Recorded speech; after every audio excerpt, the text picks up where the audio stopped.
Social మీడియాని ఎలా దురుపయోగం చేస్తున్నారో ఒక తాజా ఉదాహరణ మహారాష్ట్రలోని షిరూర్ జిల్లాలో వచ్చింది.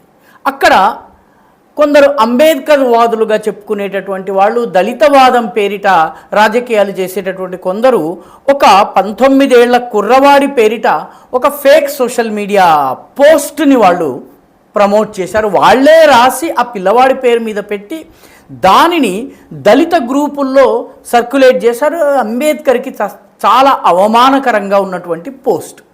ఆ పోస్టుని సాకుగా తీసుకుని ఆ పోస్టుని క్రియేట్ చేసిన కుర్రవాళ్ళ మూకే వచ్చి ఆ కుర్రవాడిని చావచితక బాధింది. ఐరన్ రాడ్తో కొడితే ఒక చెయ్యి విరిగిపోయింది. చివరికి ఆ కుర్రవాడి పేరు వైభవ్ సంతోష్ భోంస్లే. అతన్ని కొట్టినటువంటి వాడి పేరు పవార్మాల, అదేవిధంగా రోషన్ దావ్రే, మరో ముగ్గురు ఉన్నారు. పోలీసులు దర్యాప్తు చేస్తే బయటపడింది ఏంటంటే ఆరోపణ చేసిన వాళ్లే అసలు నేరం చేశారు. వాళ్ళు ఫేక్ అకౌంట్ ద్వారా ఈ అత్యాచారానికి, ఈ దాడికి పాల్పడ్డారు.